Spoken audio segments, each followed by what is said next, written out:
You're listening to Your Rivers Are Wrong, the podcast. My name is Merle. I'm here with my good friend Dante, and we're here to build worlds and tell their stories. So sit back, relax, and enjoy.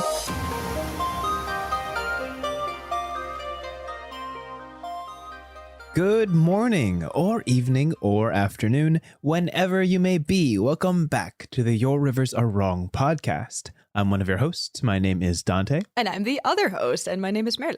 And we're here, as we are every week, to talk about the wonderful whimsies of world building, the arts and aesthetics of setting up a setting and telling stories born from it. There you go. That's right.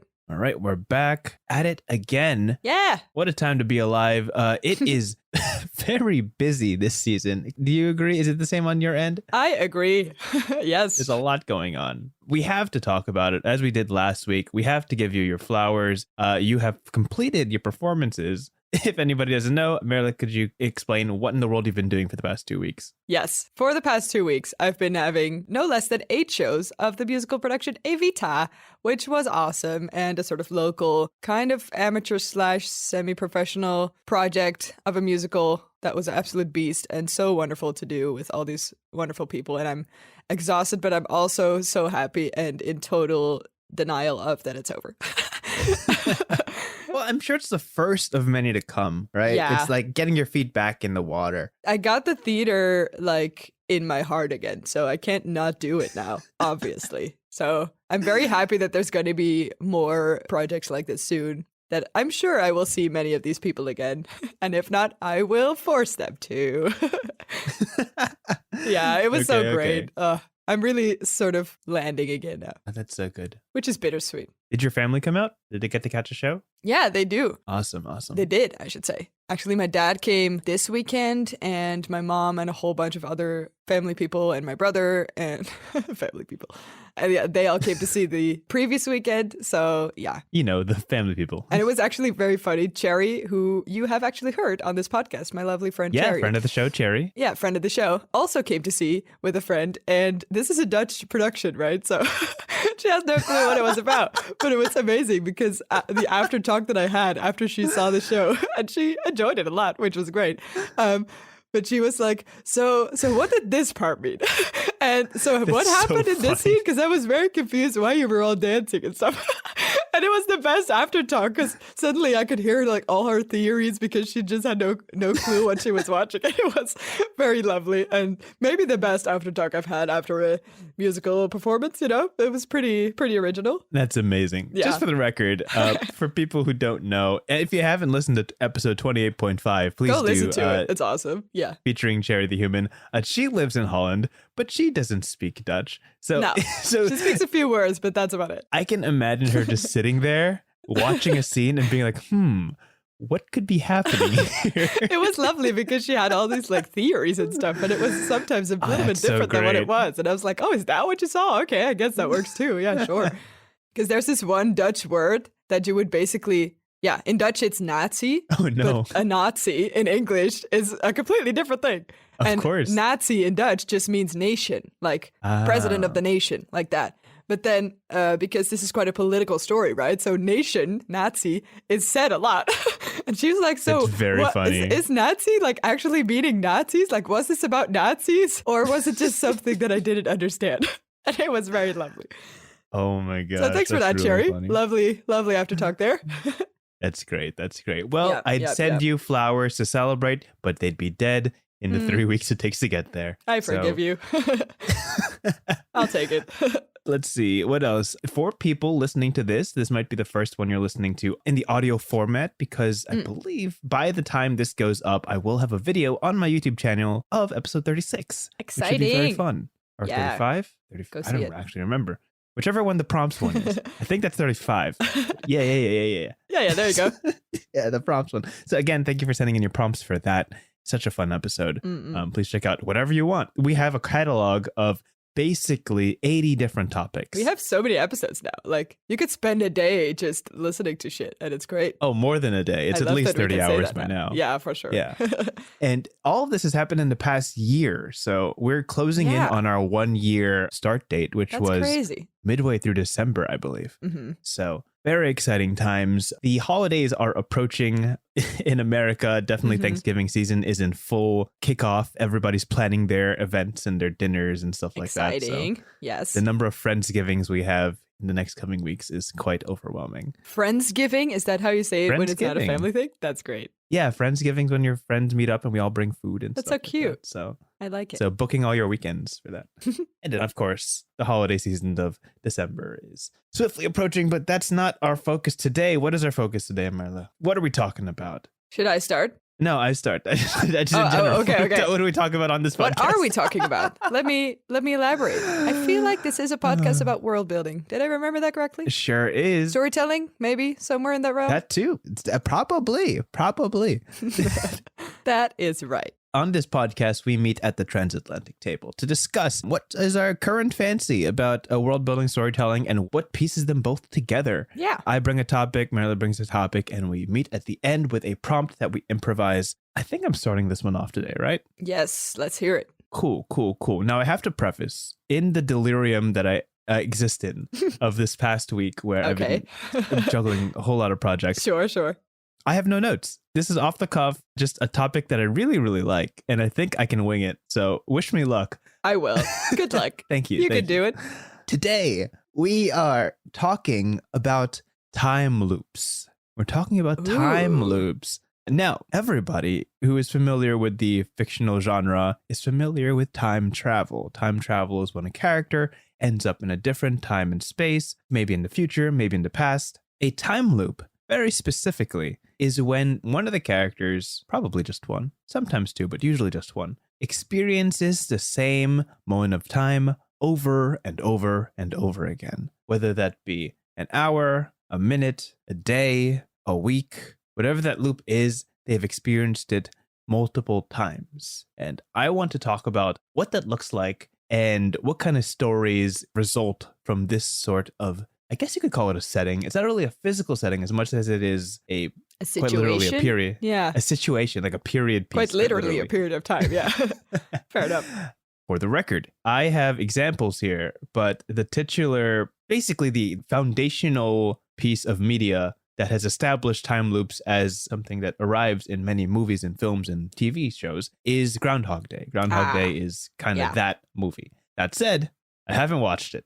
I haven't watched You haven't watched it? I haven't but it's watched great, a though. lot of American cinema from the 90s and from the 80s, 90s, 2000s, just because I wasn't a movie person until very recently, within the past decade. Okay. I haven't watched like I'll take big it, ones. yeah. Like I haven't watched Titanic, I haven't watched The Matrix, and I haven't watched Groundhog Day. I also haven't watched The Matrix, and everyone's giving me shit for it because it's such an art school thing that everybody is referencing all the time. And now it's sort of a principal thing that I just don't want to watch it anymore because I'm so fed up with people telling me that I should. Listen, one day, I stretch feel goals you for on this that one. podcast, we watched The Matrix. Classic marathon. Yeah, sure. Yeah. And we'll have an episode about The Matrix and what we thought about it. We'll take like 3 hours of Titanic in the mix. Yeah. We'll take it. We'll check Titanic at the end. Yeah. A typical day. Okay, but I guess you know what it's about then, no? Right? I Groundhog do. Day, I or do you have a certainly summary, I know. guess. Yeah, because I've watched so many adaptations or things based on it Oh, right. over the years. It's basically, everyone says, this is just a Groundhog Day, but in space or in the past or things like that. So I get it. I love get how it. you kind of It makes sense. understand it by the context of other people referencing. Yeah. Like if I haven't seen every part of The Matrix at this point without watching the movie, like it's just one of those movies that persists. Sure, yeah. Anyway, time loops. To define them, if people aren't still sure if people like me haven't watched Groundhog Day, but haven't watched everything that branches off of it, time loops usually play out as a character going about their normal day, right?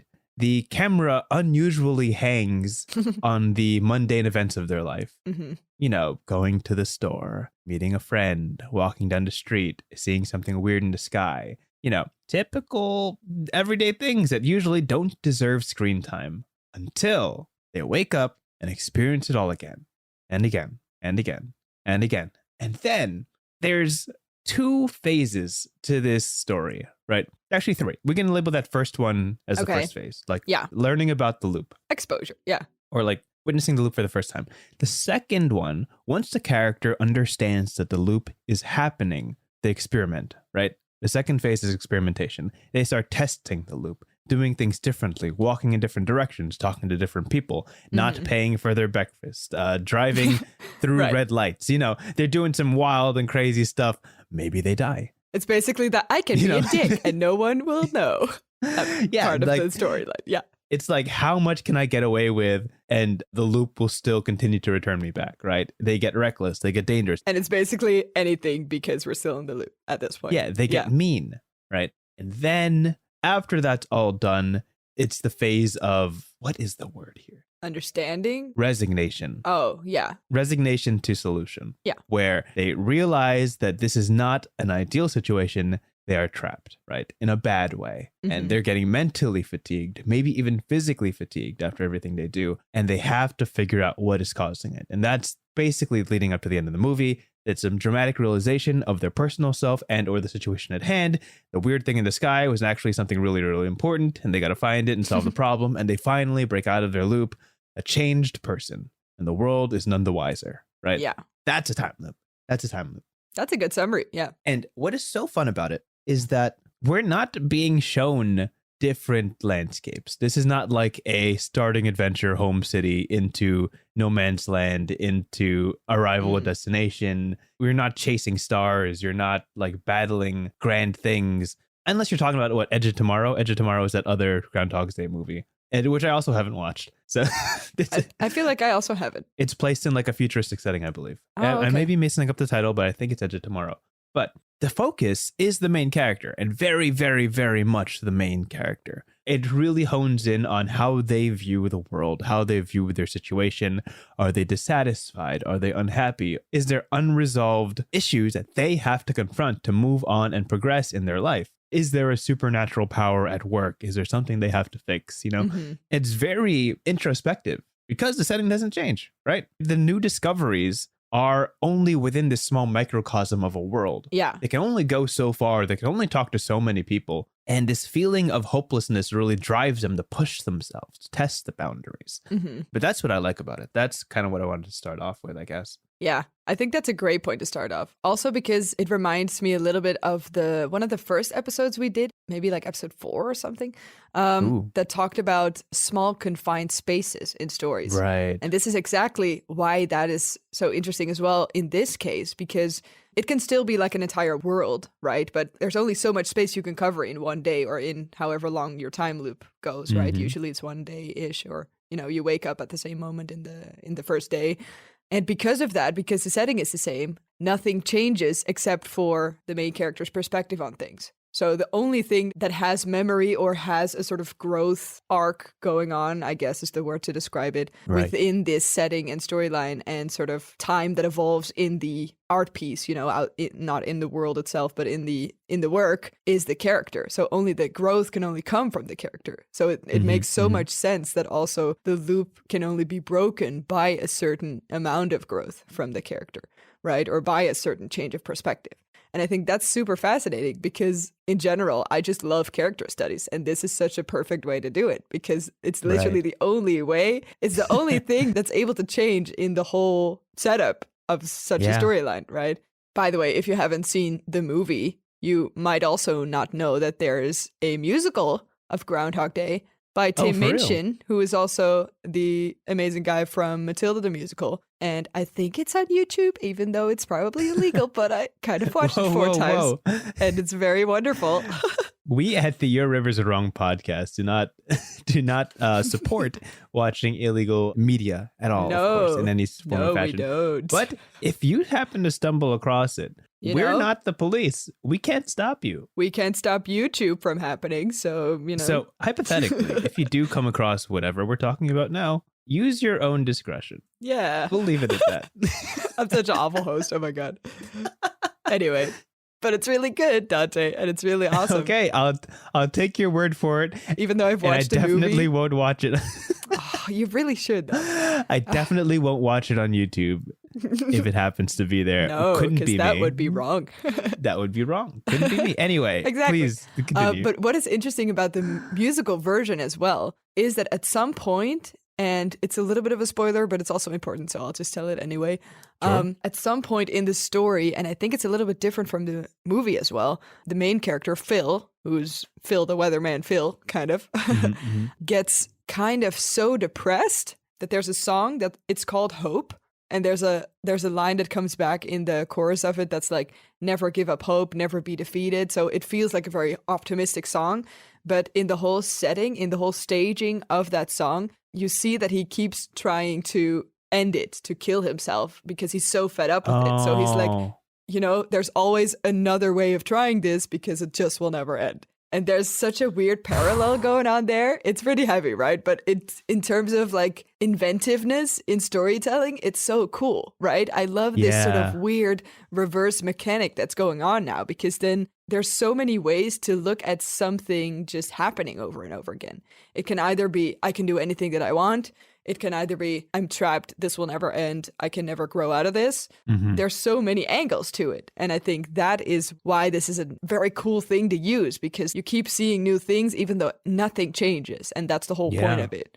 Yeah. And I think that's really nice. I think it's just fascinating to us as human beings who know that there are consequences to every action, right? Everything we do, everything we say leads to something happening. There's an event that follows. But if you're put into this hypothetical world where your consequences can be tested, right? You can test the A route and the B route and figure out which one is better for you. This hypothetical situation is intriguing. It gets your mind spinning. It's like, oh, what would I do if I had do-overs, right? That's such a wild concept. Yeah. So not only is it a fantastic tool to examine the human psyche, it's also just a wonderful think piece in terms of like building a story and delving into what makes a character tick to the minute details. For this topic, I really wanted to bring up something that's a bit of an unconventional time loop. Now, you'll have to follow me here because I'm going to step into the video games. Okay. There's a character in League of Legends called Echo. Echo is a kind of cyberpunk kid. He's like a teenager, rebel kind of fellow, but he has a special device that he invented that allows him to step back a few seconds in time.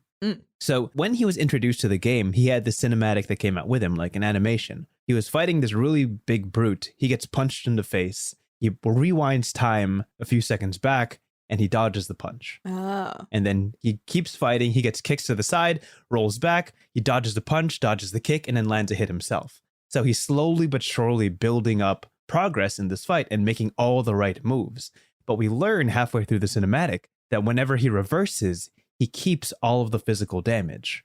So you can see him reverse and he's bleeding from his tooth. He still has a pain in his side. He's still making all of these moves, but he realized he doesn't have that many chances to get it right anymore. Right? He's getting tired. He's getting weary. He's getting bruised up. Okay. Interesting. So he only has a couple of chances. Now, that's kind of the setup. And for that was just really intriguing. Yeah, Can I ask something about this mechanic? Of course. Can the character just keep sort of rewinding? So if he just rewinds 3 seconds, can he keep doing it so that he keeps going back in time as well? Or is it just a one-time use and then you gotta sort of continue with it? I'm pretty sure he can continually do it. It'd probably straining on his device so he doesn't do it too much. Oh, okay. But also because he's still sustaining the injuries, like rewinding too far back might be a bit of a problem. But he can only rewind a couple of seconds. That's the whole thing. Yeah, okay, but I was thinking, like, could you technically then sort of do the whole fight and then know the entire thing sort of from memory and then keep going backwards all the way to keep doing the steps right and then sort of figure a way out? Or is it only a 3-second time span? Well, the situation is if he gets punched by this dude,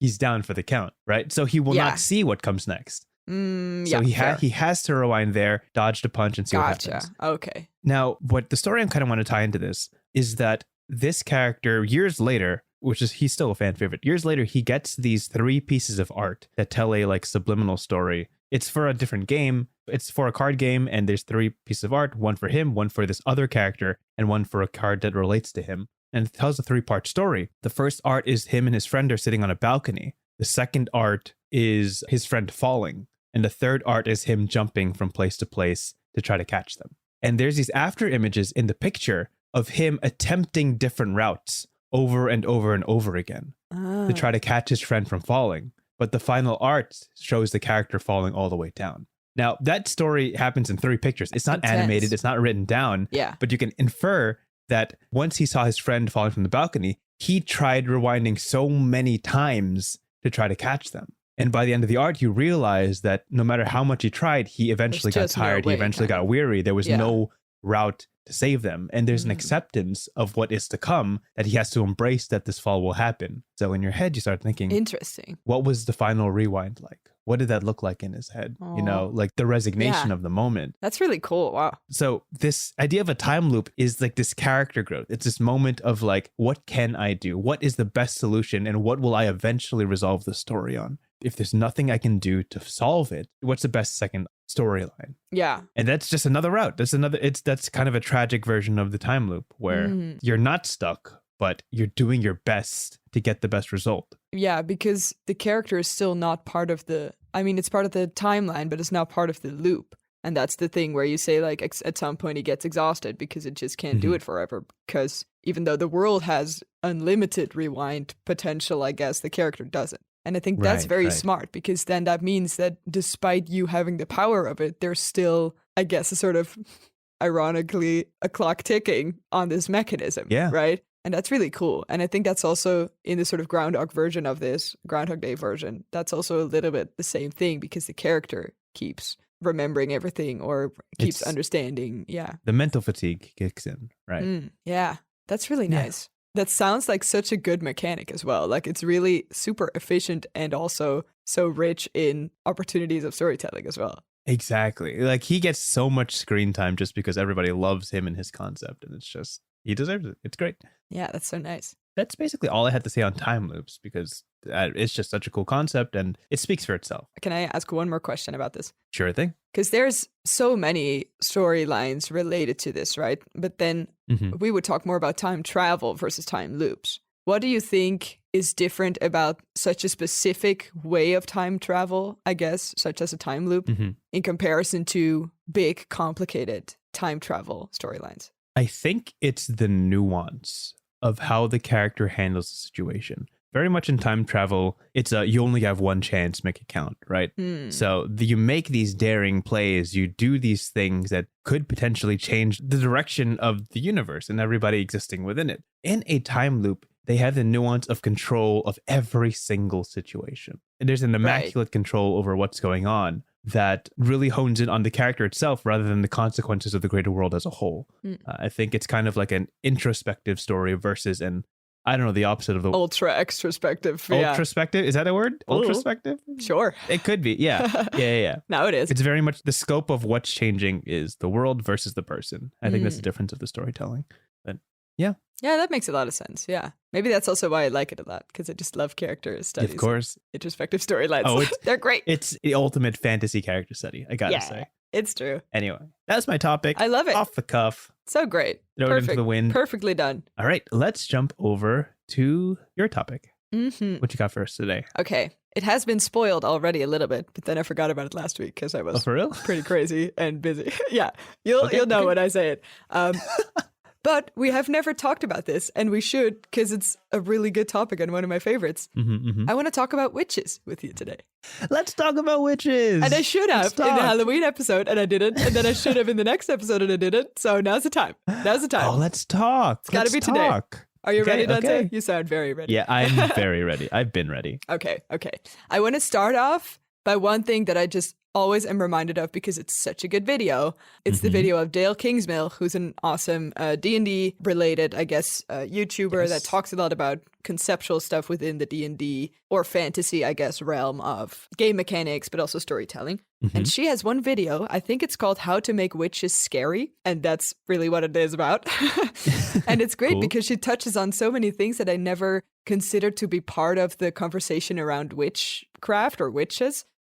And I want to highlight just a few of them to maybe just start off. And one of them is that she talked about the way that witches work in a sort of trinity, or the way that they're related to each other. There's this idea of having a coven, right? A sort of sisterhood of fellow witches or fellow practitioners, I guess, that are very much bound to each other, or I guess working together on their craft. And this thing is both very interesting in a storytelling perspective, but also in a D&D or game mechanic perspective, because then you talk a little bit about what we kind of touched upon a little bit earlier in the fairies episode, I think, Sure. where suddenly the power of working together becomes something that you can make a game mechanic of, right? So she talked about a fight against 3 witches from a coven. If all 3 are still alive, then they have more powers because they all take their part in a combined spell of sorts, for example. Got it. If only 2 of them are alive, you miss a certain element because this one witch that was specialized in this or that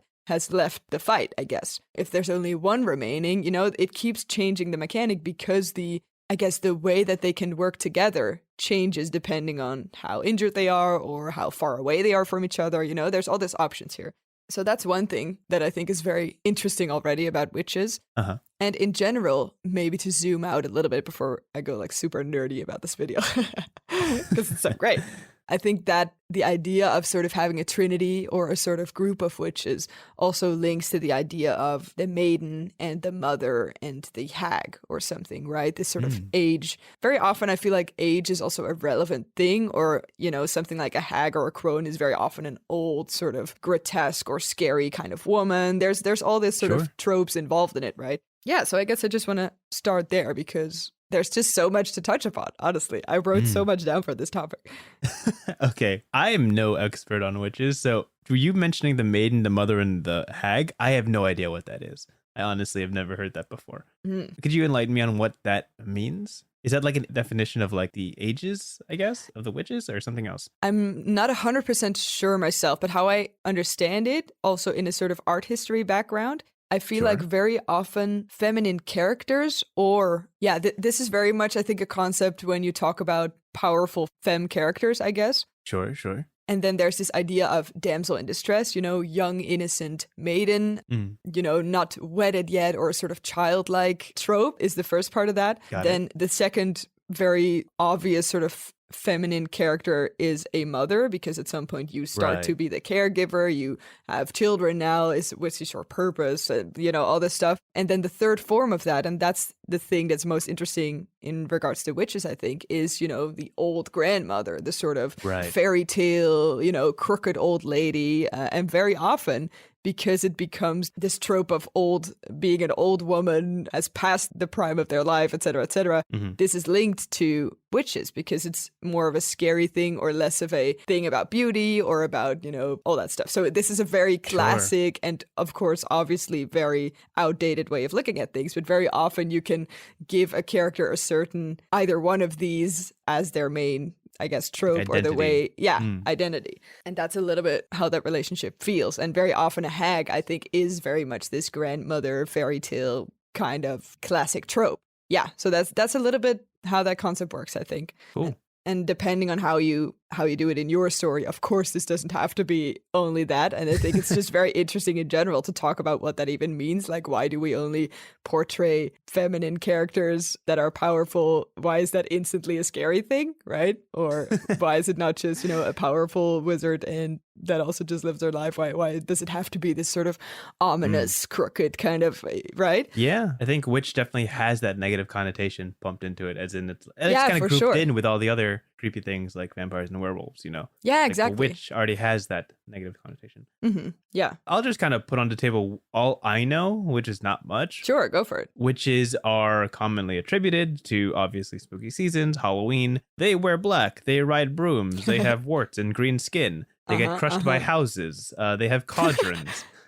Got it. Yes. They speak in rhymes, they use weird ingredients, they often have a cat, which is nice. And they're not portrayed kindly until like very recently when witches became like chic, having that kind of aesthetic became really cool. As in like, it's good to be bad, that kind of like rebel aesthetic of like, I don't follow the rules of society. I live on my own. Right. I create my own miracles. I use my own magic, things like that. Like it's kind of putting the power into the person to embrace this sort of witchcraft or hex magic.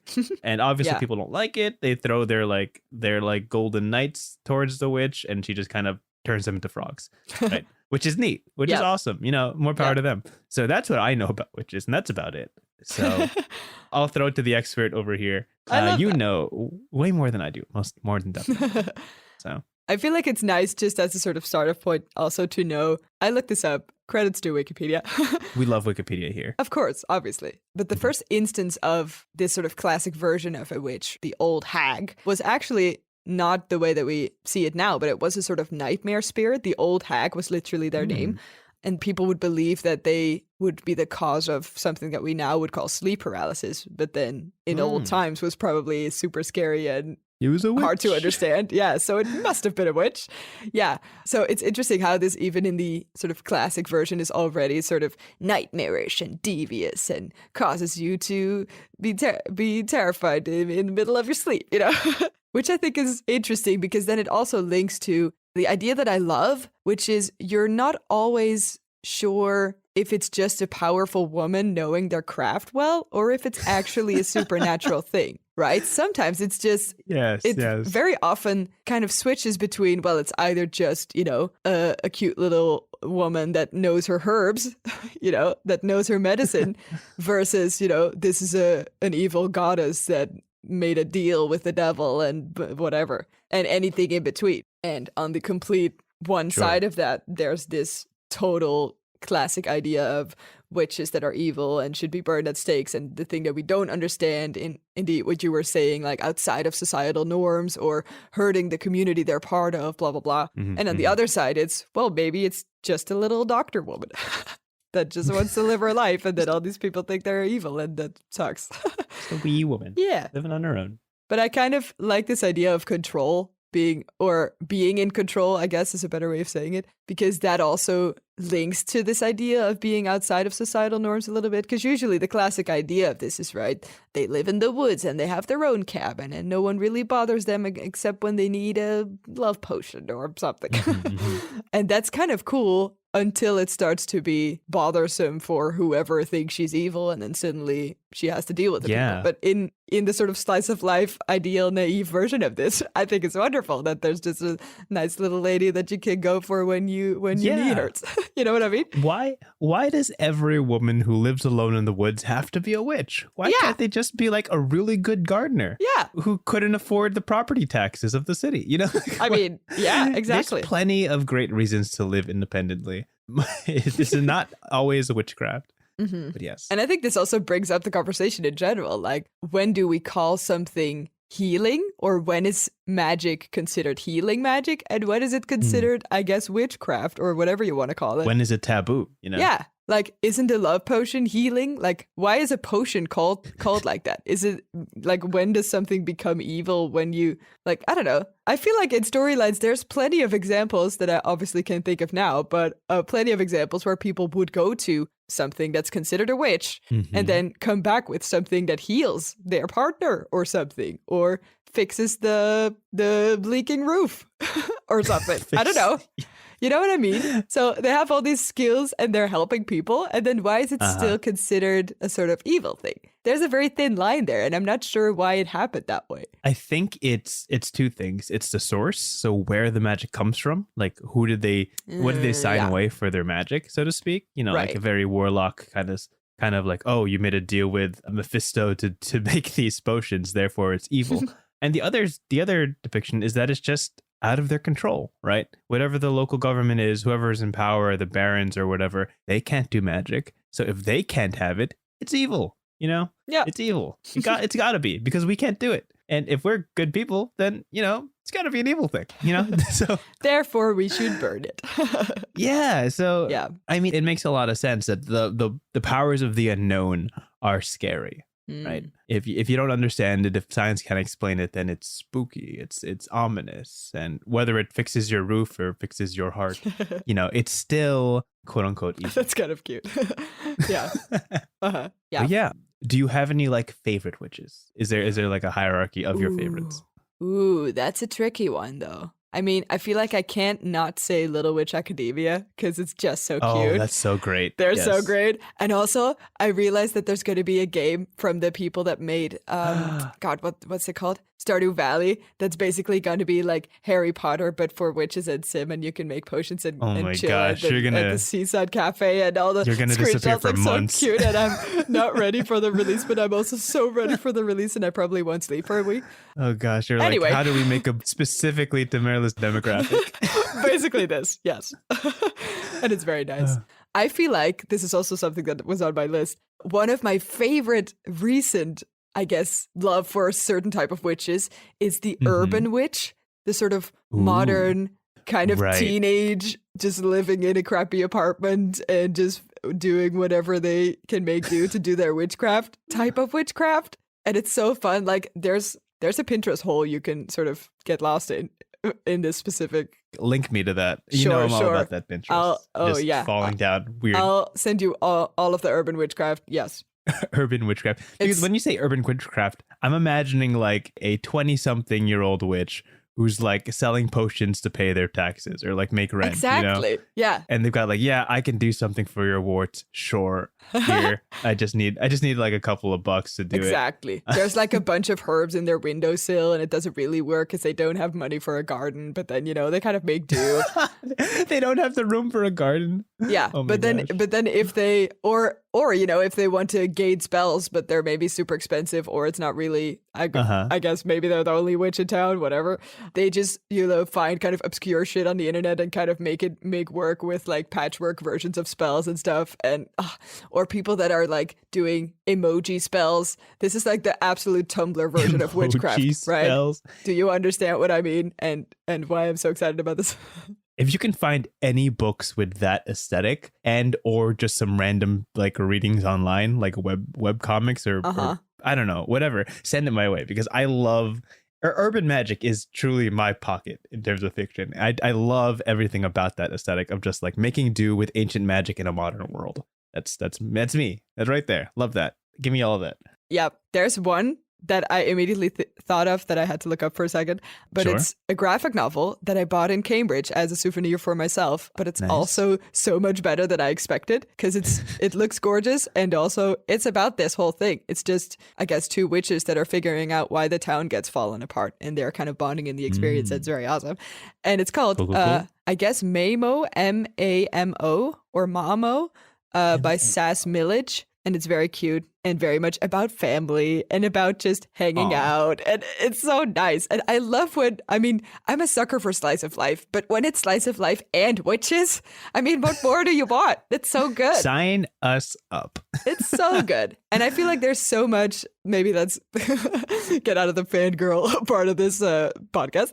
But I feel like it's just so nice that there's more stories about witchcraft being cute. Not that it's not interesting when it's, the evil, brooding, crooked, crone kind of character, because they can be very interesting as well. And I think the whole deal making and the sort of ominous, mysterious vibe of not knowing kind of how it works, but then, taking the deal anyway, that's such a great mechanic, right? But we've known these stories now. And all the new stuff, the sort of, I guess, witches just kind of figuring out themselves. It's just so nice. And I don't think I've seen it enough. And I really want to see more about it. So I think this part is really the most recent obsession that I got with witchcraft. Yeah, I think it's only been happening in modern media to view the witch's story from the witch's perspective and the nuance of what it takes to be in that sort of situation yourself. Also, people are realizing the flexibility of using witches in your story. Like it's truly just a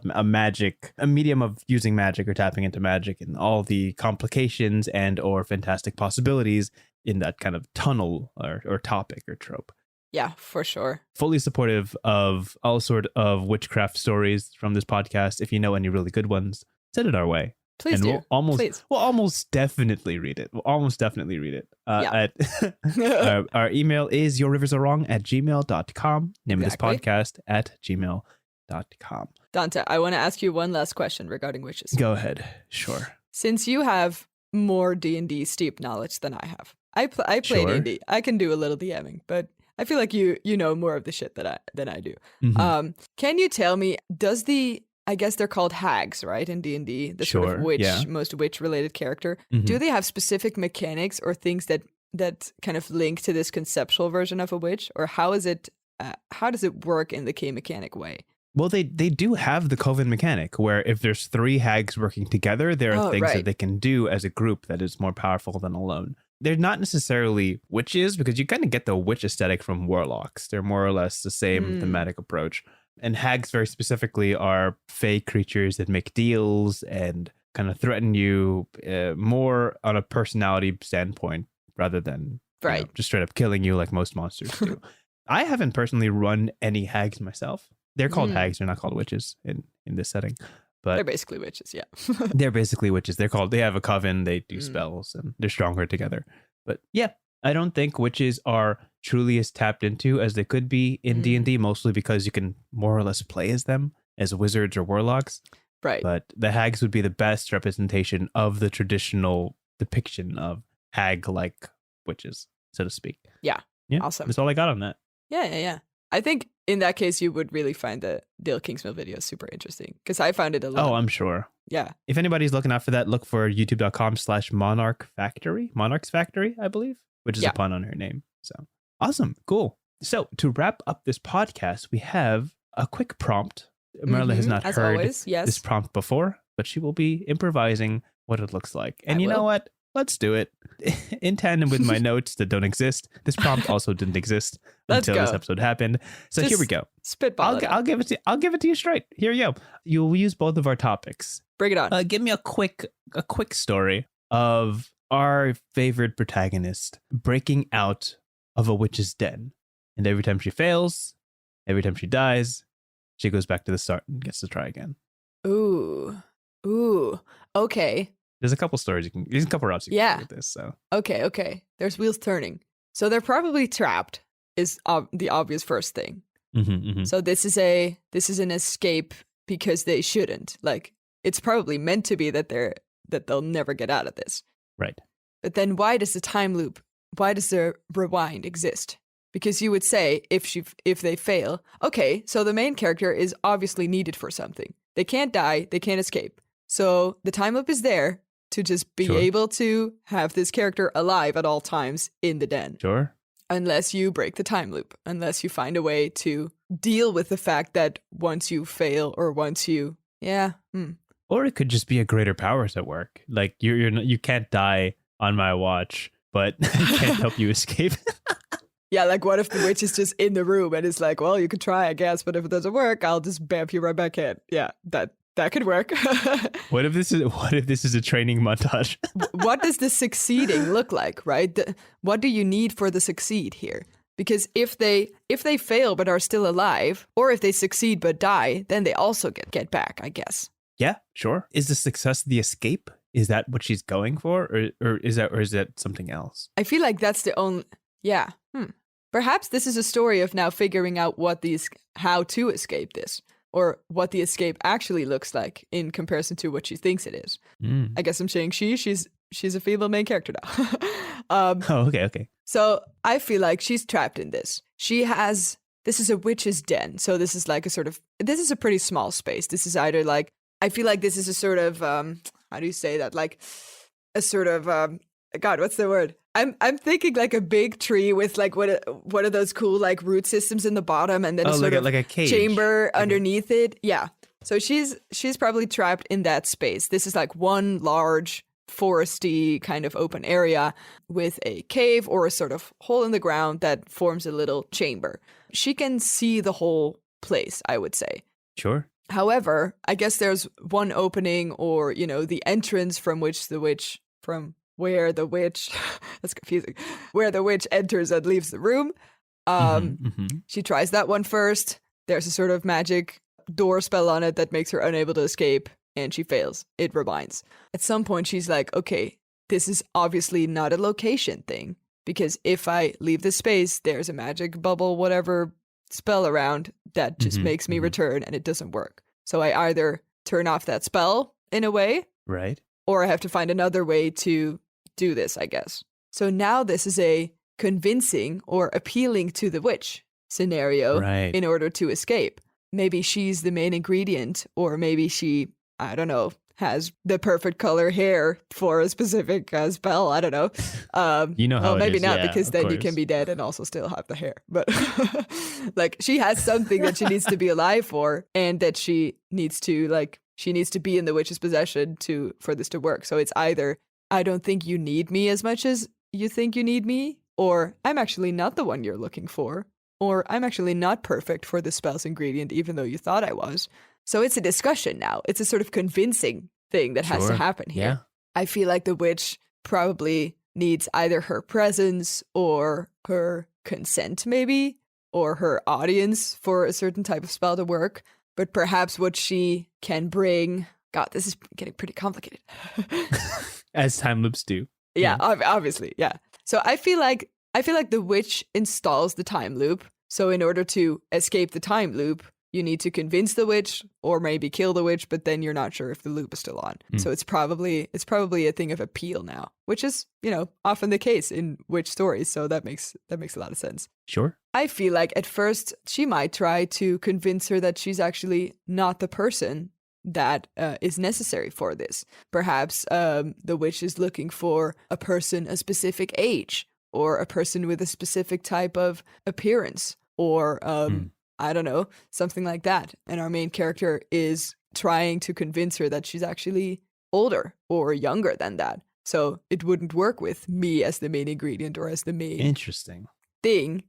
So there's no use in keeping me here because it wouldn't work anyway. Which is also that hard because witches know a lot of things and they're pretty good at making deals. So I think from this angle, the story has to start learning more about the witch, right? The motivations of the witch herself. yeah, Being like, maybe the main character isn't being held captive to be part of a spell. Maybe it's for their own protection. Maybe Ooh. something happens in the future and the main character's got to make the right decision, but they need all these tries to figure it out, and it's some weird magical mumbo jumbo that gets there. So the witch they're like very secretly on her side, but it's not, how magic has these weird rules, how it's like, it's not something you could just tell her. It's something she's got to figure out. Okay, so I love this now because this means that the witch is obviously sort of specialized in time magic because they've seen the future. Sure. They've perhaps seen visions or versions of the future that our main character is part of and is playing a big role in. And in order for the witch to understand the situation or maybe control the situation or protect the main character from herself or I guess the crazy world that's going to be crazy in a few seconds, she needs to, keep an eye on her, basically. But then, okay, I like this because now it's a conversation about, I can make my own decisions. You can't keep me here just because you think something's going to happen to me. Now it's a sort of, it's bonding, but also overprotectiveness. That's kind of cute. You know what I'm seeing here? I'm seeing seeing? The witch knows the main character has to learn quite a bit of stuff within the span of a day. So she chucks him in this cage, decorates the room with a bunch of secrets and things to discover. Yes. And is like, you'll never escape this place, but you can sure try. And through the process of the time loop, the main character continues to learn more about like the world at large, these history books, about maybe even witchcraft. Yeah. Maybe this is a situation where she's got to learn the magic to escape. Oh my God, this is so meta. I love it. But this is like, this is like a Truman Show thing now. you got to learn all this stuff in a year, but you don't have a year. You only have a day. And I only have one spell that can accomplish that. Best of luck. Yeah, okay. That makes along sense, those though. lines. Yeah. And then they bond in the experience because then the witch is like, okay, I want you to know this, but I also want you to feel like you've understood this by yourself and not just me, lord upping on you and saying, come with me. I need you for this. Yeah. Yeah, no fairy godmother here. It's a harsh lesson. It's the rules. I feel like this is like the beginning of the Breath of the Wild where I don't know if you've played this, but this is basically like your main character wakes up in a room and he has to, climb a little thing and then you understand how the climbing mechanic works. And then he, finds a branch and then, okay, this is how the weapon mechanic works because now I can hit stuff with this branch. Oh my and gosh. then at the end of that first, tutorial cave that you come out of, you see the world and then there's an old guy waiting and saying, I'm glad you're awake. Come with me. I'll show you what it's really about. This is basically this. This is the start of the story of a young and upcoming witch who will be the next master of time. Ooh, okay. Yeah, I love it. Yeah. God, this needs Throw more that work, in the but pipeline. yes, I like it. It does need more work. It's the first ramble, but and we may or may not ever get to it, but we sure did start it, didn't we? Yep. Oh, we did. All right. I love it. Thanks for tuning into this podcast. Yeah. If you liked what you heard, feel free to peruse all of our other episodes of all the other topics that we've covered. We can now say that we have a large collection of things that we've already discussed. But if you still know anything that we have not discussed, let us know because we love to hear from you guys as well. In terms of topics, in terms of prompts, anything, just send it our way. would be great. Yep, at yourriversarewrong@gmail.com. And as you world build and storytell and find those pockets of inspiration, always, always remember that there is something that stands as a universal truth. Oh, is that so? And that is, your rivers are wrong. Yeah. God, they're still wrong after all this time. They're still will we ever make it right? You'll Maybe find out in the next episode. Hey. There it is. The spin. All right. Go. Have a good one. Bye. Bye-bye. Thank you so much for listening to this episode of Your Rivers Are Wrong.